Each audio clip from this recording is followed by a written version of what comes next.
Laker fans, welcome to another preview video. This one's going to be about the Dallas Mavericks, the game everyone's been waiting for.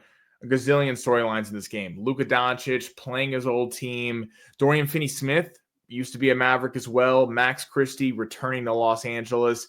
Anthony Davis won't be playing, which would make this game even more of a spectacle than it already is. But tons of storylines to go with this game. We're going to get to that in a second because there's a lot to break down about this Dallas team on how far they could really go and kind of where they're at right now. But first, we got to talk about that win on Saturday night. I mean, that was unbelievable. No one expected that. Or if you did, kudos on you. You probably won a ton of money in Vegas. I thought the Lakers would play well. I thought the Lakers might even win the game. But a 123-100 victory and holding the Denver Nuggets to 100 points, a team that is excellent offensively and has two of the best players in basketball, in Jokic and Jamal Murray. I mean, it was amazing to watch. This is a team that has tormented the Lakers. Before Saturday night, they had won 13 of 14 games against LA. The only W for the Lakers came in that game 4 last year at home in LA. And we talked about in the last video, on all these games, the Lakers had leads of 10, 12, 15, 18 points in game 2. And it kind of felt like Groundhog's Day. Every time the Nuggets would kind of be playing with their food. In the fourth quarter, they turn it on. The Lakers would look shell-shocked, and they'd end up losing the game. And you were wondering if the same thing was going to happen. The Lakers played really well in the first half. They were really limiting Jokic. And heading into the fourth, they kind of had that 9 to 12-point lead. It was kind of hanging around there, and you were wondering if they hit that one shot, Denver, and the crowd was going to get into it, what was going to happen. But the Lakers buckled down, and they played excellent basketball. Luka Doncic with 32, 10, and 7, his first massive game as a Laker. LeBron playing unreal. Austin Reeves, Rui Hachimura. I mean, you had Jared Vanderbilt and Dorian Finney-Smith, I thought, had excellent games defensively.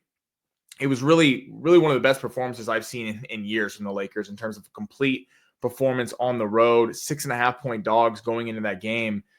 And it could really signal a changing of the guard. And I know some people are going to go, it's one game, and it is. And Denver's still a damn good team, but it felt like for years with the Anthony Davis and LeBron-led teams, they were really good. And yes, could they have gone on to win a title? Could they have gotten some favorable matchups? I believe they could have. But the Lakers always had problems with young opposing guards on other teams, your SGAs, your John Morants, your Anthony Edwards. And it felt like the Lakers couldn't really match that. Jamal Murray as well. The Lakers didn't have the consistency to be matching that with the kind of up and down of D'Angelo Russell. But now with Luka Doncic having a superstar young guard, one of the best players in the entire NBA, you saw the swagger. You saw him smiling in the fourth quarter, kind of like, I got this. We're going to win this game. And the Nuggets really had no answers for him. So huge win. One thing I would like to point out about that game, that'll be interesting to see how they play bigs going in the future. There's a great X account called Cranjis McBasketball. Go check them out. They have excellent Laker content and kind of break in depth of what happened in each game. I'm going to read one of the tweets. It said LA sent help on 80% of Jokic post-ups in it last time. So we saw a shift in the post help types from more high doubles with bumps last game to a plurality of help being baseline doubles and bumps this time. There's some bumping cutters, fronting, things of that sense, how you would play defense on other defenders.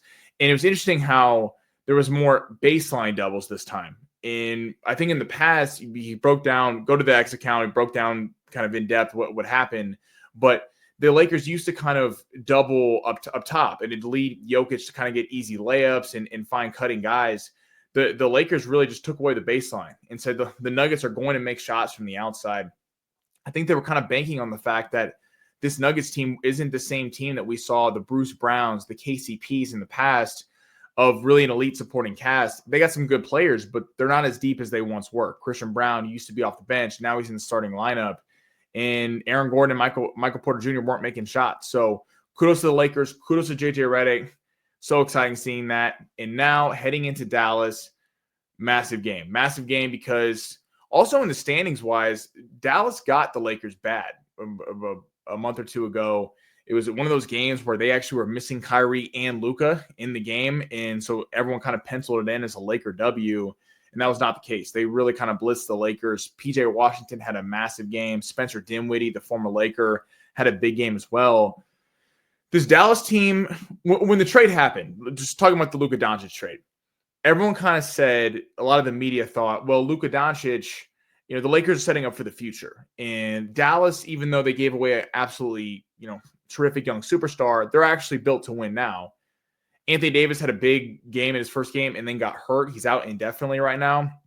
And they've had a really bad string of injuries. Derek Lively's been hurt. Dwight Powell and Caleb Martin are both questionable for tomorrow's game. And Gafford's hurt as well. So their three main bigs, AD, Gafford, and Lively, are all out for this game and are out for a little while now. AD, they don't know when he's coming back, and the other two are still a couple of weeks away from being able to be back on the court. And it's funny how the narratives kind of flip. Now people are looking at the Lakers considering all the teams that they've beaten. They've beaten the Knicks. They've beaten the Pacers, Boston, the Clippers, and then this Denver victory. And people are looking at, why can't the Lakers make a run this year? I mean, they're beating all the best teams. They're doing it against the top-tier competition. They certainly can. This Dallas team, if they're healthy and they get in, could make a run. They are very talented. Kyrie Irving, Anthony Davis. They're one of the few teams, ironically, all three players that are hurt right now, AD, Gafford, and Lively. They're a matchup problem for a lot of teams because they just don't have the bigs to handle them. And it'd be interesting to see how the Lakers would handle that in a playoff series. I mean, I think a lot of people would have said they wouldn't have handled it well. Now, looking at how they played Jokic, the best center in basketball, maybe they handle it a lot better. Maybe we're kind of not giving them enough credit with this kind of small ball lineup where they're doubling and they're collapsing on the centers and making other teams hit shots. Maybe they do kind of have an upper hand in this, considering the Lakers guard play has been excellent. Looking at this game specifically, they opened as 5.5-point favorites to the Lakers, and the total was 226.5. This has already been bet all the way up for the Lakers being favored by 7.5. Some sports books have it at 8, and the total set at 227.5. As I mentioned earlier, Caleb Martin, very nice player, and Dwight Powell are both game time decisions. They missed Sunday's game against the Warriors with hip injuries, both of them. And Dwight Powell is really someone they're going to need because the other three centers are all out, and Dwight Powell is your kind of one big guy. And Maxi Kleber, who's a Laker now, has been hurt for a long time for them since early January. So they do not have a lot of size. They kind of try to do the small ball thing the Lakers do, but the Lakers are just much better at it. They have a lot better scores right now, and the Mavs aren't used to playing small ball. They just have to because of all the injuries.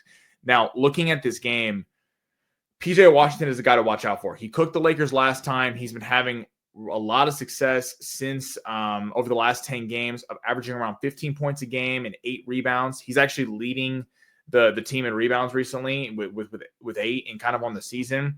And Kyrie Irving's been averaging 22 points a game over the last 10 as well. Kyrie can get whatever he wants. PJ Washington, I think, is a really underrated player in this league and is starting to show it because he's getting more looks now.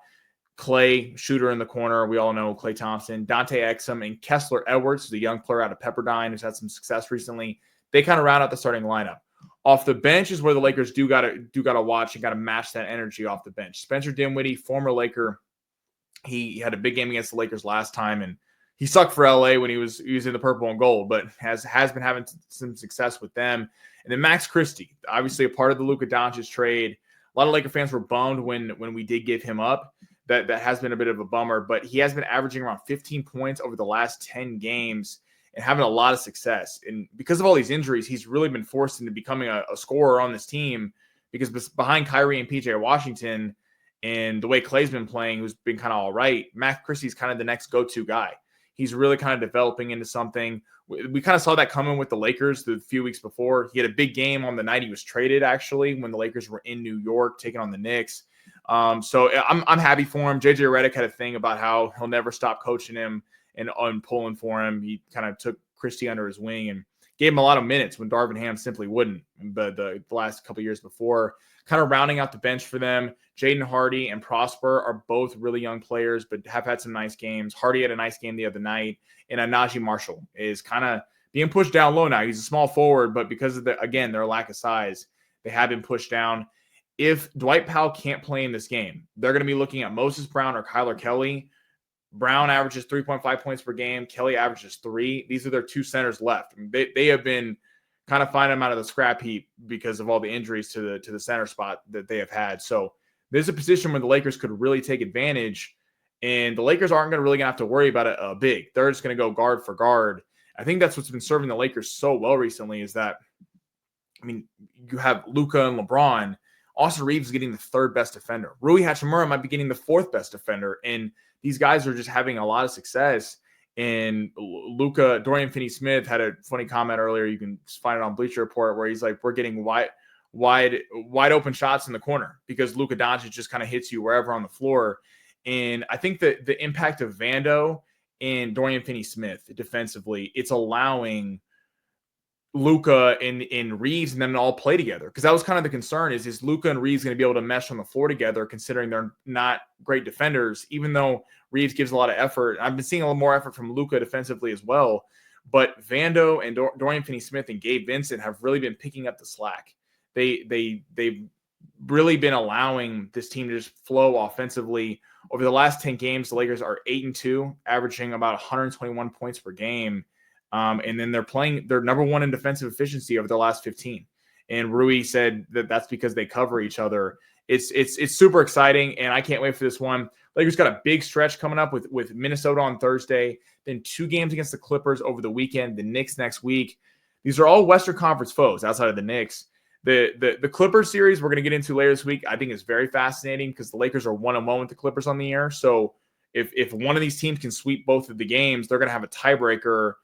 Minnesota, the Lakers really need to win that one because they are currently 1-2 against Minnesota in the year. In Dallas, they're 0-1 right now against them, even though the team looks totally different. You want to make sure you have those tiebreakers in case there's a little bit of a rough stretch down here towards the end of the year. But appreciate everyone for tuning in. Thank you all for listening. Al, I'm going to get you on the morning show tomorrow. I believe I will be making an appearance on that as well. And Al's going to get you guys on the post-game show talking about hopefully a Laker W. So appreciate everybody for tuning in, and go Lakers.